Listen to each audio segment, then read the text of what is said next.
Breaking news on Martyn Lucas Investor. We are looking at earnings season now starting, a very, very important earnings season. Plus, we're looking at Metaplanet, whose now's valuation, remember Metaplanet is the MicroStrategy of Asia, is now falling below its Bitcoin holding. So what does that mean? Is it an easy buy or not?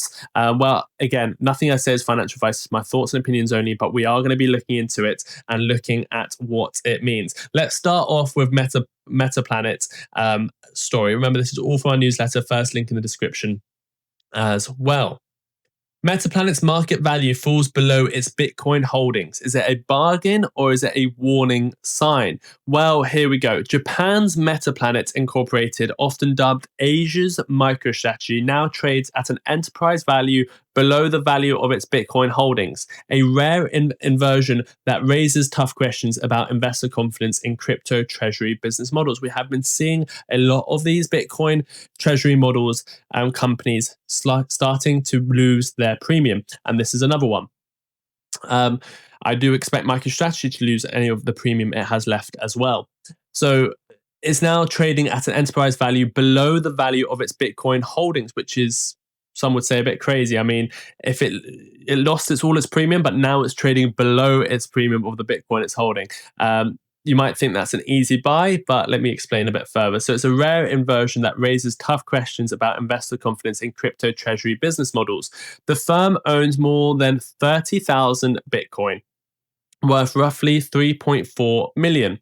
But its stock has fallen over 70% since mid-June, pulling its market to a NAV ratio to 0.99, meaning the market now values the entire company at less than Bitcoin it holds. Shareholders recently approved a plan to issue preferred shares to fund additional Bitcoin purchases, but that dilution risk and concerns over stability appear to have overshadowed the bullish optics of accumulation. At first glance, trading below net Bitcoin value might look like a no-brainer buy, a chance to acquire Bitcoin exposure at a discount. That's what maybe initially you think. If it's below the value of how much Bitcoin they hold, it's a no-brainer, but there is a reason it's below it. So the valuation gap is actually reflecting something else. It reflects a deeper investor caution. Markets are pricing in. There's plenty of risks. It's not as simple as holding Bitcoin. The markets are now pricing in governance risk, what the company does. Dilution from future share issuance. They are issuing more shares. Is that going to dilute the company more and more? And also the possibility that Metaplanet's business structure introducing costs or constraints that direct Bitcoin ownership doesn't. So you might be paying extra to hold this company compared to just holding the Bitcoin yourself, and you're taking on extra risks.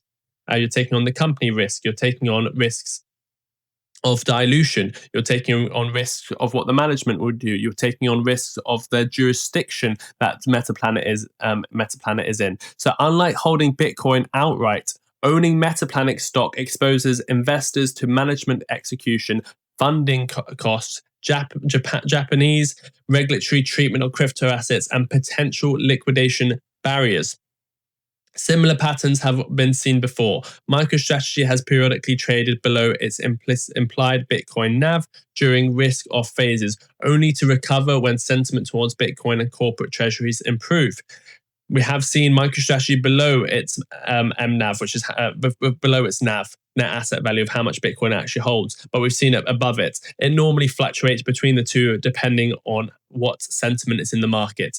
So Metaplanet's discount highlights the market shift from narrative to balance sheet realism. From contrarian investors is tempting, buying shares worth less than the asset they represent. But discounts like this often signal liquidity, governance, or confidence risk, not just opportunity. If Bitcoin stabilizes and Metaplanet reigns in dilution, the discount could narrow sharply. Until then, it serves as a reminder. In crypto-linked equities, asset exposure isn't the same as asset value, and the gap between the two can be as revealing as any price chart. So let's have a quick look at the chart for Metaplanet. Again, I'm not putting anyone off buying, and I'm not telling anyone to buy. I personally prefer to buy these companies when they're below their net asset value. So it is more tempting at these prices to be buying something like Metaplanet, or if MicroStrategy was below its its net asset value, I would be more likely to buy at those prices compared to prices where it's above its premium. So Metaplanet is now back towards its. I just want to make sure we are looking at the right Metaplanet.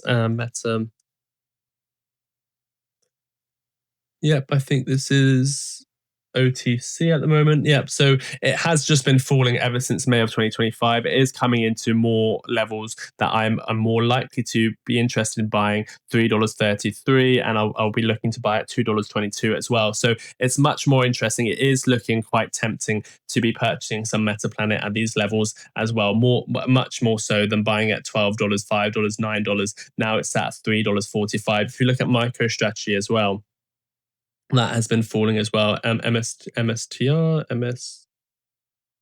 I can't see my keyboard. MSTR, there we go. MSTR is now at 315. It's below its target. I do think MicroStrategy will come lower. I'll be more interested to buy it at around $230 as well. It has just gone rejected. It hasn't managed to break out, so we'll remove that. It did not break out. Remember, we're looking for potentially a breakout, but that never actually happened. We never got back above $358. We actually got rejected for $358. So I do think MicroStrategy will be coming down lower as well. But in terms of the general market as well, we are expecting earnings season to kick off. We are looking at many earnings to start coming. This will tell us a lot about the general market as a whole. We are now starting to see very important earnings come up today. This morning we got a lot of banks this morning, and J&J, we got JP Morgan, Goldman Sachs, BlackRock, Citi, all sort of beating on earnings. Tomorrow we are now asking members that you can do earnings requests. You can do a $10 super chat and you can start booking in your earnings. So if anyone wants United Airlines tomorrow, you can do a $10 super chat. If anyone wants Interactive Brokers on after hours on Thursday, you can do a $10 super chat, or any of the other ones. If you want Bank of America tomorrow, see if there's any relationship with XRP, or if they talk about stable coins again, you can do a $10 super chat. Next week, we've got Coca-Cola. Open it. It's first come, first serve. So Coca-Cola is in the morning of Tuesday. We've got after hours Netflix. We've got Tesla on Wednesday. We've got lots of earnings coming up. You can do a $10 super chat to start securing your earnings. And then the week after, we've got Apple, Google, Microsoft, Apple, Coinbase. We've got Robinhood. We've got Visa. We've got MasterCard, Lilium, Shell, SoFi. We've got lots of earnings coming up. So the earnings season is starting. And why is it so important this time around? Well, the S&P 500 is at extreme valuations, forward looking. So what you need to happen to continue in this bull run is you need earnings to really outperform on earnings, so the price to earnings ratio goes down naturally. And you also need the market to come down 10, 15%. If earnings do not outperform, the market needs to come down maybe 20, 30, 40% so that it can make more sense, the valuations we're getting in the S&P 500 and the general market. So we are looking for earnings, and we'll be covering it live on the show every day. There'll be 2 videos for you to have a look at, plus a newsletter for you to also subscribe to. It is free. There is a paid plan, but do make sure you check them out. But until next time, take care of yourselves and each other.